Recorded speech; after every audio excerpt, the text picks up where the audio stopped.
So I was debating whether to make this one video or two, and I think I've decided on it just being one. And if it ends up being 40 minutes, so be it.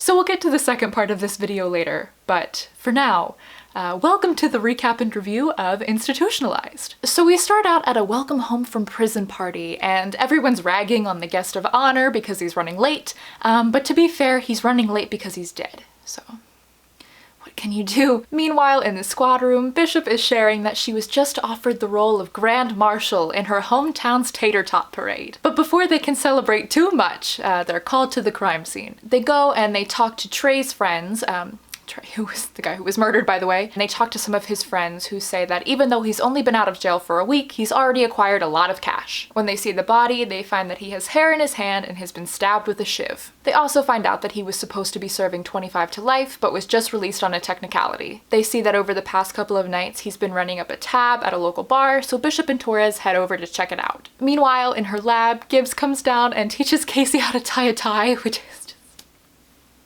Casey says she's learning so she can help her friend who has a job interview later. She also says that the hair they found in his hand belonged to a dog and that he was stabbed with a filed down toothbrush. At the bar, Torres is still like poking fun at the potato queen. Bishop says the real reason this is so important to her is because she beat out Tanya Owens, who was this girl who tormented her in high school and then went on to become a successful meteorologist in their town and usually leads the tater tot parade. The bartender tells them that Trey hasn't been coming alone, he's been coming with a man named Dante Brown. They investigate and they're able to see that Dante and Trey were cellmates. Not only that, but they find out that Trey and Dante recently had a fight where Dante was shivved. The team rushes over to Dante's house and he steps outside with his guest. That just so happens to be Casey. It turns out that Dante has been Casey's lifelong best friend. Casey says that Dante isn't their guy and Gibbs believes her. Gibbs says that the best thing for Casey to do right now is her job. I like how the old Gibbs is very against getting personally involved in cases, but this new Gibbs is like, I only have one rule, and it's for you to get personally involved in this case. They bring Dante into interrogation and he denies there ever being a prison fight between him and Trey. Still, they're able to keep him in custody for violating his parole. Casey says she's concerned because he's been wronged by the system so many times before, and then she goes through and explains the backstory behind all of his charges, including when he got arrested for assault, which was just him protecting Casey's little brother. McGee and Gibbs head over to the prison and they find out that Dante was involved in this program called K9 for Cons. The officers in charge say they don't remember any fight between Dante and Trey, but NCIS is welcome to look through the security footage. Bishop and Casey then go to Dante's house to collect DNA from his dog Theo. While Bishop and Theo are like making out, Casey just so happens to find a shiv in Theo's doghouse. Back in the lab, Casey tells Bishop and Gibbs that the dog hair did not belong to Theo, but reveals to them that she did find the shiv. She also figured out that the blood on it belongs to Trey, meaning that this is indeed the murder weapon. Casey goes to talk to Dante, and he says that someone must have planted it to make him look guilty. Meanwhile, Gibbs is telling Sloan that he doesn't think Dante is guilty, and Sloan is like, but we found the shiv in his house. But then Gibbs is like, well, technically, we found it in the doghouse, so tell Theo to lawyer up. He eventually hands Casey a list of people he thinks might want to set him up. The team is going over security footage and phone calls from the prison until Torres brings up Bishop's arch nemesis doing the weather report. Casey comes upstairs and she gets really angry at Torres for messing around with Bishop when they should be going through this list Dante gave him, which is fair. Vance calls Casey into his office and says that if she really believes Dante is innocent, she has to prove it and that she has his support. This would be a really lovely moment if McGee didn't immediately come in and show her footage of the prison fight Dante said didn't happen. Whoops. Casey says she's really angry because he didn't just lie to them, he lied to her. But he says that she is them. Casey also says that they cleared everybody on the list and none of those people framed him. She tells him that she'll never give up on him, but she has to go. And then he asks Casey to tell Theo that he loves him and to take care of Theo for him. Ugh. In the squad room, Gibbs is telling the team to triple check everything, and while Torres is like trying to persuade him not to, Bishop ends up finding something. She calls Casey and tells her that she was right all along, Dante isn't the murderer. They figure out that a man named Grant, who handles laundry at the prison, as well as one of the officers, was involved in a scheme with Trey. That guard turns out to be one of the ones that's in charge of the K9 program. It turns out that Grant and the officer had a scheme where they would smuggle drugs into the prison and then have Trey move their product from the inside. But when Trey got out for early release, the officer panicked, thinking that Trey might tell, so he murdered him and framed Dante. Back in the squad room, Bishop tells Torres that they never really wanted her to be the Grand Marshal after all, that they only asked her because Tanya wasn't available, and then when Tanya's schedule cleared up, they asked Bishop to step down and be her security guard. I'm upset. Her and Torres then almost have like a sushi moment, but Torres says he has a hot date with an older woman. And then Bishop's like, you're dating someone? That isn't me. He also says that this woman is good for him and he thinks that Bishop would like her. We then cut to Casey, Dante, and Theo, who are all enjoying a nice cup of coffee. They agree that they're gonna try and team up and help the people who aren't being heard in prison. She then ties his tie so that he can go in for his job interview. And he takes Theo with him, which, I don't know, I'd hire him on the spot right there. And that is Institutionalized. I love that we got like a Casey deep dive episode. I love hearing more about her past and like her life outside of work because we rarely hear about that. I really appreciate that Gibbs had her back this whole time. I think this was a really nice episode to showcase their relationship and how much he cares about her, and he's in her corner. And not only was he there, but she was able to realize that he was there for her. I love that Vance was like, I support you, but I'm gonna do it really, really aggressively. He had that whole moment where he was like, you know, if you're gonna stick up for someone, you better make sure you're right. And I wonder if that was calling back to Jackie's younger brother. It reminded me a lot of that. I do wonder if this means we'll be seeing more of Dante, because they were talking about that whole thing with them going and helping other prisoners, and I think that could be really interesting. Diona is lovely, and I love that she was able to really have like a spotlight here. Torres. I really hope this hot date that he's referring to with an older woman is a therapist. Preferably Dr. Grace, because we know they had that whole hypnosis situation that worked on him and he seemed to like. She also apparently seems to be the only therapist in DC, so stakes are high. I also like how the whole thing is like, she's so old. She's like an old woman. They really did Lara San Giacomo dirty, and I won't stand for it. It would be so lovely to see Torres go through some emotional growth, and if this is what it takes, my God, so be it. I don't know, maybe he's just sleeping with an old woman, but I feel like that's less exciting. Another thing about Torres is he was, you know, rather recently framed for murder. You would think that someone who was just wrongly accused of murder would see other people being accused of murder and be like, you know, you guys, we should really give him the benefit of the doubt. And he just somehow did the complete opposite of that. I don't know. I digress. There was almost an Alec moment at the end. They almost enjoyed some sushi together. Like I said last week, their relationship is always just a little bit inconsistent to me. Like I never know how we jump from emotion to emotion with the two of them. I think what they really need is something similar to Shell Shock. If you guys remember Shell Shock from season 10, it was that really nice two-parter, and in the first part, Tony was showing Ziva pictures of his mother, and in the second part it was the whole thing with Tali and the opera, the sister not the daughter. Hi. I think the reason that Shell Shock is so wonderful is because not only do Tony and Ziva grow as individuals, but they also grow as a pair. And I think that's something that Bishop and Torres need so badly. Dare I say it, I think we might need to slow down a tiny bit so that we can get a better understanding of their relationships. I don't care if it's romantic, I don't care if it's a friendship. I would just love to see those moments of their relationship growing and evolving. Those are pretty much my feelings on Institutionalized. Let's talk about Ziva. Wow. So quite a few things have happened since we last spoke. I guess the first big thing is that the 2 episode dates have been confirmed. Her next episode back is airing December 17th, and then the one after that is January 7th. I imagine that there's going to be some holiday elements interspersed throughout.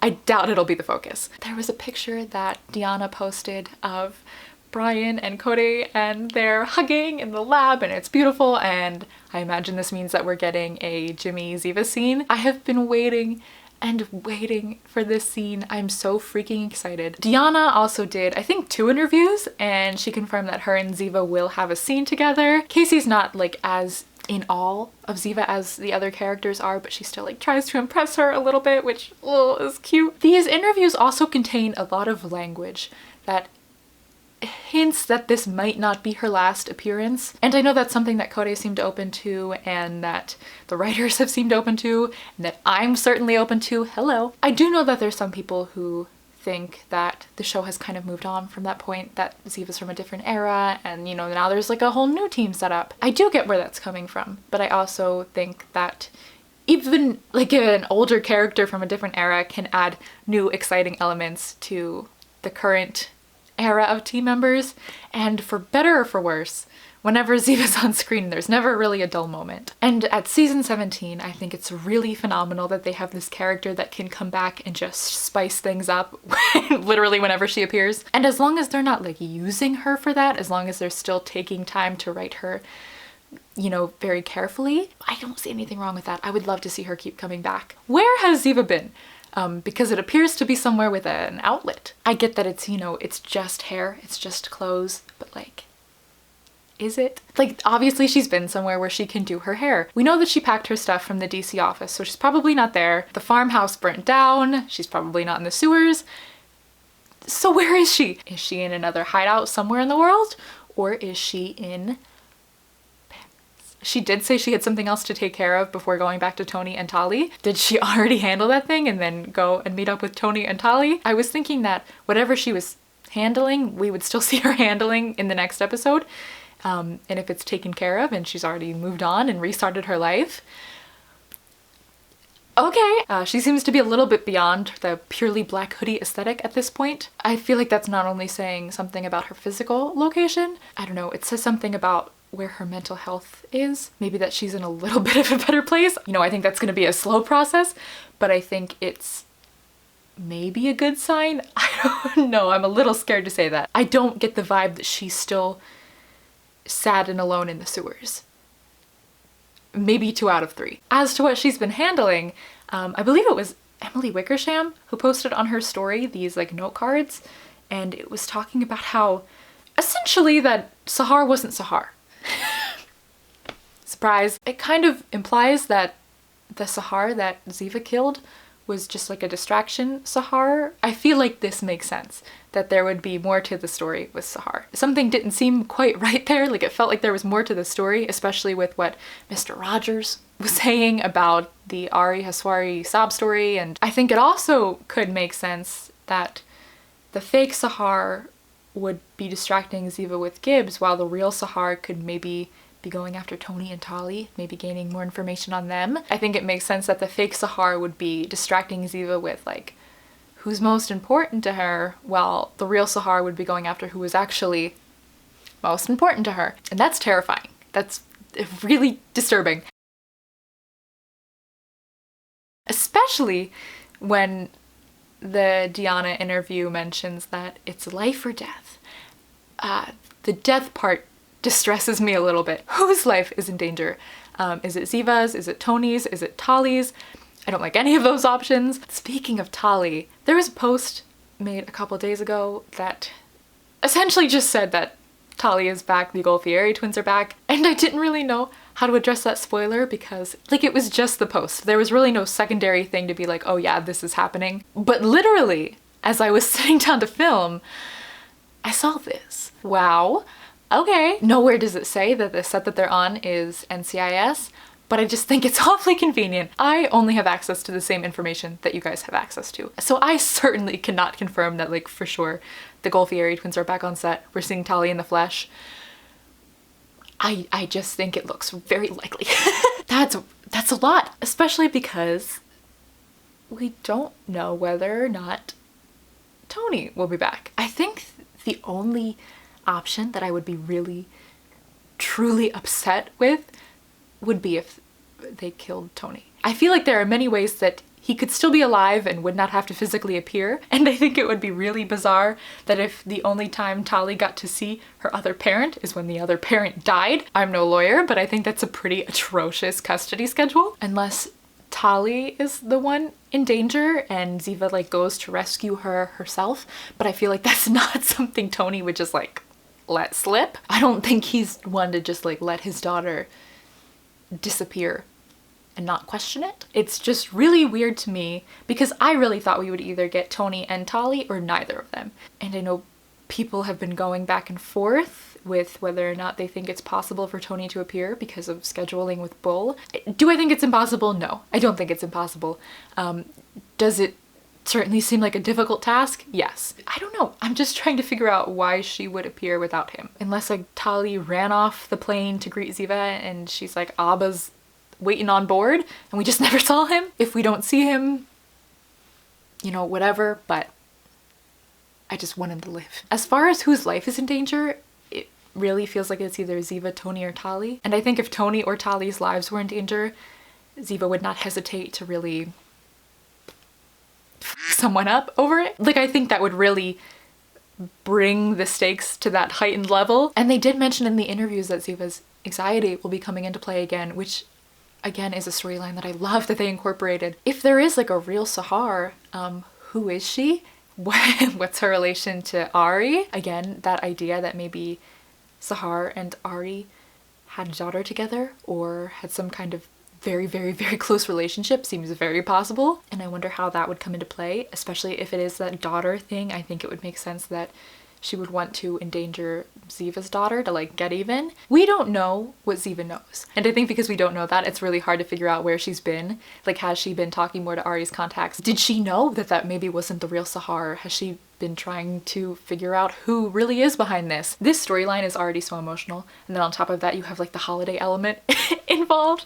And so I'm just dying to see where they go with this, where they take this episode, where they take this whole arc. I'm just really looking forward to it. I know we have like a little bit over a month to wait, but you know what? We waited 6 years, so I really hope we'll be seeing more of her after this arc, because I do think there are many ways that Ziva can still be happy and content with Tony and Tali, and then they call her in for like a few select cases a few times a year. I don't think that's impossible. Do I think it's impossible for Tony to return on screen for like a minute or two? No. How likely is it?